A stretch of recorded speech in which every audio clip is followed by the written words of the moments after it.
Hello you guys, and welcome to my channel. My name is Evie. I enjoy making corsets and I love sharing the process with you guys. Today I wanted to show you my favorite materials and tools that I use in my corset making.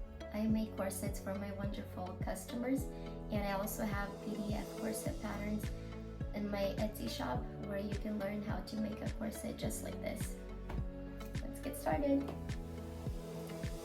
The first thing I use is a very good fabric, and I like to use a bridal satin or any type of other satin or fabric that does not stretch. You can also use denim or anything else that doesn't stretch. And this is the kind that I use.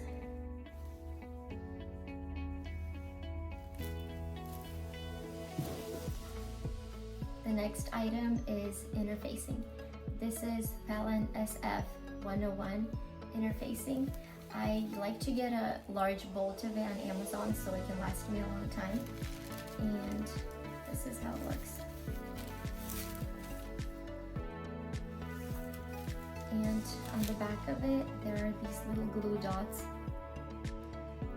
So when you put this on the back of your fashion fabric and you iron it, the heat helps the glue to stick onto the fabric, and then that allows for your corset to be sturdy and hold shape very well.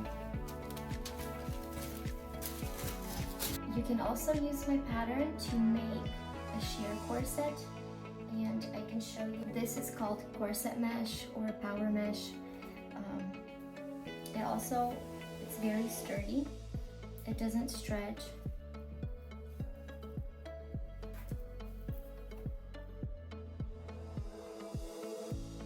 It's used a lot in bridal corsets and other corsets for special occasions.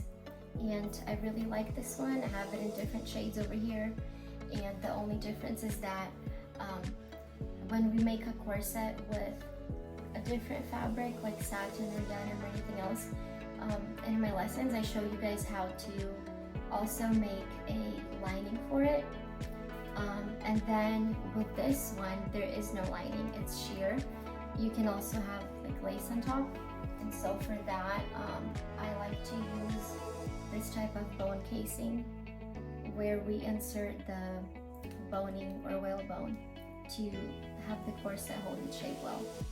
I like to use the plastic boning in my corsets. You can also use the steel ones, however you would need to adjust the back a little bit, and I'll get into that a little later. So I like to buy this on Amazon. This is Miragelin boning. I have two different kinds. So I have a wider one. This one is, I think this one is wider than a centimeter. And this one is about 7 millimeters in width. Show them side by side. Okay, that's how they look side by side. And I use both of these in my corset. And the third one, whalebone, I also get this on Amazon, and I believe this one is 6 millimeters in width. It's like that. So in my corset, the whalebone, it goes whalebone. This one goes into the princess seams, so I show you how to sew a tonal and insert the whalebone in here and in here. You can do that throughout the whole corset, however this is the look that I prefer. And then the boning, we sew it directly onto the seam allowances. So on all of these here, we sew the wider one, and on the very back over here under the lacing, I use the 7 millimeter one. If you wanted to buy only one of these, it's really up to you which one you prefer. This one is wider, so I believe it's more sturdy. That's why I like to use it on all of the seam allowances. And this one is narrower and it's easier to sew it in here. And then when we turn the corset right side out, it lays very nicely. You could use the wider one too. You just have to pay really close attention. And the instructions when you sew it in, so you don't sew where it sticks out this way, because then your loops, they won't be standing out like this. You could also use the Regolin on the princess seams here. However, especially this one that it's wider, I think it's harder to form this perfect curve over the bust right here. That's why I use the whalebone, because it's easier to manipulate it to take this shape, but it's totally up to you. You could also use this, the whalebone, if you want this type of look. If you want to have this tunnel on all of the seam allowances, you could definitely use this throughout the whole corset, except for the back. I feel like you would have to change it a little bit because you can't sew directly through this the way we do with the Regolin. I hope that makes sense. The next item I totally love, and I've had this thing for over 6 years, is my little loop turner. It has a little hook over there, and I use it to make my loops and turn them right side out. And so if you look close here, you can see all the little loops here. They're all made by hand, and I use this little tool to make the perfect loops and turn them right side out. And then the lacing is also made by hand, and there is a modesty panel in here too. And let me show you guys. This is how little the loops look. They are 4 centimeters in length. And I love them, they're perfect. They are plump. I like to keep the seam allowance in there. I don't cut it off. I like the loops to be plump like this. And so when we turn them, we sew these on one by one onto the corset, so it can take some practice, but once you have it down, it's gonna look beautiful. Another item that I use for my corset making are cups, and I sew them in on the inside of the corset for extra support. If I don't have a size that I need on hand, I like to make them myself, and I use this type of foam. I think I got this on Amazon. This is how it looks. And yeah, I just have a little pattern from cups that I cut out, sewed together, and they're ready to go, and they're ready to be sewn into the corset. I also use this foam to make cups for my other corsets. That the corset with the cut-off cups and has the underwire underneath. This is the foam that I used to make that. A tailor's ham, it's good to have it handy. It helps with pressing the seams, and you also need it to curve the bust area.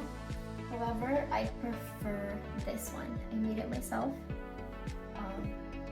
I took a styrofoam ball, cut it in half, and covered it with fabric, and then interfacing. And I ironed the interfacing on here so it stays put. And this is how the back looks.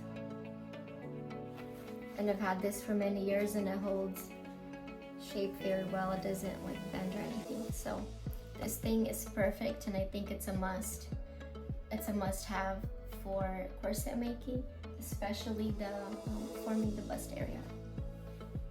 Another tool that I use, and I made this one myself, this is a guide I use when I mark where my corset loops go in the back, because we want them to be evenly spaced. So I lay it onto the corset, I mark where each loop goes, and that makes it so much easier when I sew them on. And they will be perfectly evenly spaced out. like to keep a lighter handy because I use it to melt the ends of my whalebone. Because when you cut it off, it is pointy and sharp like that, and we don't want it to rip through the fabric, so I like to melt the ends and then form a rounded edge with my fingers.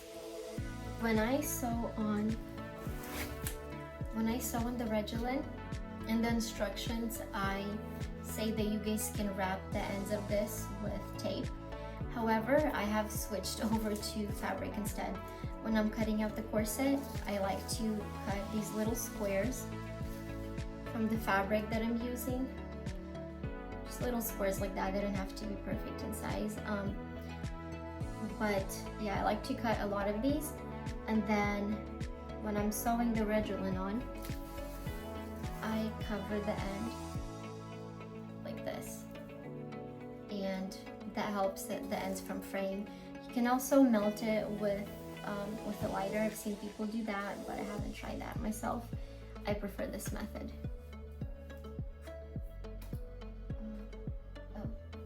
Another thing, it's not a must, but optional and cute, I like to put my labels with my name onto the corset because it's handmade, and I want people to know who made it. Moving on to scissors, so I use a couple different kinds. These green ones are my paper cutting and pattern cutting scissors. I only use them to cut patterns. I don't use them in fabric. The purple ones are my fabric scissors, so my children know they're not allowed to use these. My daughter still will sneak in and get these sometimes when she's working on a little project of hers. She likes to sew things for her dolls and stuff like that. So she will use these, but they know they're not allowed to cut paper with these at all. That's a big no-no. And the last one is this. I actually don't know where these came from or what they're technically supposed to be used for, but I like to cut the boning with them because they're very strong. They're more like heavy duty. And so I cut all of my boning with this. I do not recommend using your fabric scissors to cut the boning because they will get ruined. So just keep that in mind. Then I like to have these on hand to cut threads. My favorite fabric marker, I love this thing. It evaporates with time. However, I do notice that when I'm pressing the garment and the heat activates the color of the marker and it comes back onto the fabric. I don't like that, but within time it does evaporate and it's fine. I've used this type of marker for many years and it works. I have my measuring tape, always keep it on handy. The other thing I use is this ribbon. I like to sew it into the side seams on the inside of the corset and make a little loop so that the new owner of the corset can easily hang it in a hanger. And it's very comfortable to have that in there. Let's see. Okay, another thing is my ruler. I like to use this to measure the perfect ribbon because we make the lacing for the back and we need a very long ribbon. So this comes in handy. This is my corset pattern. It's the same pattern that I use to make this corset right here. It has a sweetheart neckline, basque waist, and it comes with two options. You'll get both the lacing and the zipper back closure, and you can choose whichever one you prefer. And then I have the short waist corset. Both of the patterns come with a modesty panel. This is how the modesty panel looks for the short corset. And the short corset is basically the same pattern as this, except it goes down to the waist only. So, like right there. You can make this, sew on a skirt, and you have a dress. You can get both of these corset patterns in my Etsy shop. I will link it down below for you guys. And if you enjoyed today's video, please give it a like and subscribe to my channel so you don't miss out on any future videos. I enjoy sharing all my corset making tips and tricks with you guys, and I'll see you guys next time. Bye.